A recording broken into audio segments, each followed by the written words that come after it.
Welcome to today's lecture on ancient societies on the Mediterranean.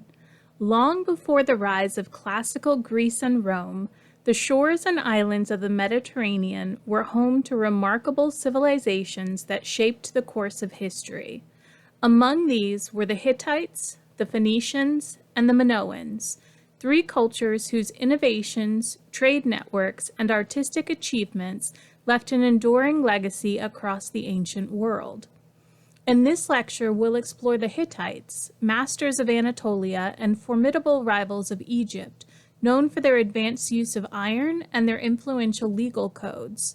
We'll journey to the bustling ports of the Phoenicians, renowned seafarers and traders whose alphabet laid the groundwork for many modern writing systems, and we'll step into the vibrant world of the Minoans on the island of Crete, whose palatial architecture, vivid frescoes, and mysterious scripts hint at a sophisticated society thriving amid the waves of the Aegean. By examining these civilizations, we'll see how cultural exchange, technological development, and artistic expression intertwined across the Mediterranean, creating connections that would resonate for centuries to come. Let's dive in and uncover the stories of these fascinating peoples. Phoenicia was an ancient Semitic civilization situated on the western coastal part of the Fertile Crescent near modern-day Lebanon, Israel, Jordan, Palestine, and Syria. All major Phoenician cities were on the coastline of the Mediterranean. It was an enterprising maritime trading culture that spread across the Mediterranean from 1550 BCE to 300 BCE. The Phoenicians used the galley, a man-powered sailing vessel, and are credited with the invention of the bireme, oared ship. They were famed in classical Greece and Rome as traders in purple, which refers to their monopoly on the precious purple dye of the murex snail, used for royal clothing, among other things. Phoenician became one of the most widely used writing systems. It was spread by Phoenician merchants across the Mediterranean world, where it evolved and was assimilated by many other cultures. The Aramaic alphabet, a modified form of Phoenician, was the ancestor of modern Arabic script, while Hebrew script is a stylistic variant of the Aramaic script.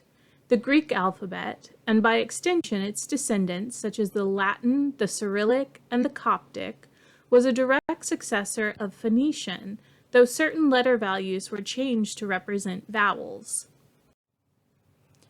Phoenicians are widely thought to have originated from the earlier Canaanite inhabitants of the region, although Egyptian seafaring expeditions had already been made to Byblos to bring back cedars of Lebanon as early as the 3rd millennium BCE.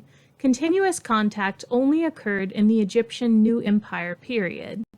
It is important to note that Phoenicia is a classical Greek term used to refer to the region of the major Canaanite port towns and does not correspond exactly to a cultural identity that would have been recognized by the Phoenicians themselves. It is uncertain to what extent the Phoenicians viewed themselves as a single ethnicity and nationality. Their civilization was organized in city-states, similar to that of ancient Greece. However, in terms of archaeology, language, lifestyle, and religion, there is little to set the Phoenicians apart as markedly different from other Semitic cultures of Canaan. As Canaanites, they were unique in their remarkable seafaring achievements. Each Phoenician city-state was a politically independent unit. City-states often came into conflict with one another, with the result that one may dominate another. City-states were also inclined to collaborate in leagues and alliances. Through ancient boundaries of city-centered cultures' fluctuations, the city of Tyre held the southernmost border of Phoenician territory.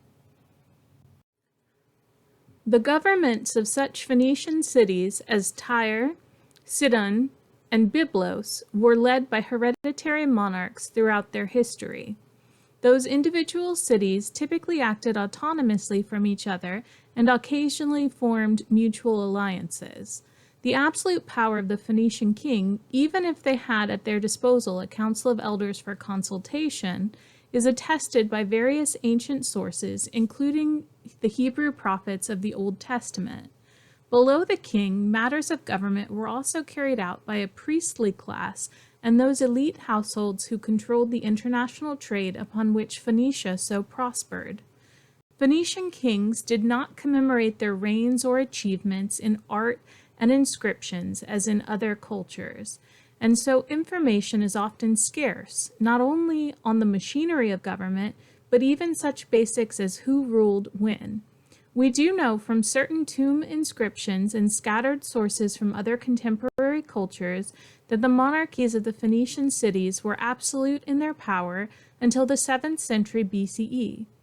Unlike in other ancient societies where a ruler's wealth was usually acquired through some form of taxation on agricultural production, the Phoenician kings, not having quite so much territory to call upon, acquired their wealth either from directly engaging in trade expeditions themselves or taxing the trade of the city's elite merchants. The monarchy was usually hereditary, even if there were sometimes revolts, wars, and dramatic changes of dynasty. Marriages of convenience with the royal houses of other cities were also arranged to maintain and increase the king's power. Inscriptions suggest that a long ancestral line was a mark of prestige. There is no evidence of any queens ruling alone, but an inscription of Sidon describes one queen, Unmiashtart, who ruled as a regent for her son Yatinmilk during the 5th century BCE.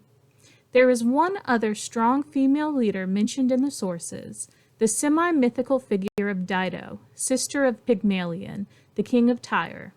Disgruntled with her brother's policies, she is said to have collected a group of like-minded nobles and left Tyre to found her own city, Carthage, on the north coast of Africa. The high point of Phoenician culture and sea power is usually placed circa 1200 to 800 BCE, though many of the most important Phoenician settlements had been established long before this period. Archaeology has identified cultural elements of the Phoenician zenith as early as the 3rd millennium BCE. The League of Independent City-State Ports, with others on the islands and along other coasts of the Mediterranean Sea, was ideally suited for trade between the Levant area, which was rich in natural resources, and the rest of the ancient world. During the early Iron Age, around 1200 BCE, sea peoples appeared in the area from the north, which weakened and destroyed the Egyptians and Hittites, respectively. In the resulting power vacuum, a number of Phoenician cities rose as significant maritime powers. These societies rested on 3 power bases: the king, the temple and its priests, and the council of elders. Byblos first became the predominant center from where the Phoenicians dominated the Mediterranean and Red Sea routes. It was here that the first inscription in the Phoenician alphabet was found, on the sarcophagus of a Hiram. Tyre rose to power several hundred years later. One of its kings, the priest Ithobal, ruled Phoenicia as far north as Beirut and Cyprus. Carthage was founded in 814 BCE under Pygmalion of Tyre. The collection of city-states constituting Phoenicia came to be characterized by outsiders and the Phoenicians as Sidonia or Tyria. Phoenicians and Canaanites alike were called Sidonians or Tyrians, as one Phoenician city came to prominence after another. Cyrus the Great of Persia conquered Phoenicia in 539 BCE. The Persians divided Phoenicia into 4 vassal kingdoms: Sidon, Tyre, Arwad, and Byblos. Though these vassal kingdoms prospered and furnished fleets for the Persian kings, Phoenician influence declined after this period. It is likely that much of the Phoenician population migrated to Carthage and other colonies following the Persian conquest. In 350 or 345 BCE, a rebellion in Sidon was crushed by Artaxerxes III. Alexander the Great took Tyre in 332 BCE after the siege of Tyre, and kept the existing king in power. He gained control of the other Phoenician cities peacefully, and the rise of Hellenistic Greece gradually ousted the remnants of Phoenicia's former dominance over the eastern Mediterranean trade routes. Phoenician culture disappeared entirely in the motherland. Carthage continued to flourish in North Africa. It oversaw the mining of iron and precious metals from Iberia, and used its considerable naval power and mercenary armies to protect commercial interests. It was finally destroyed by Rome in 146 BCE at the end of the Punic Wars.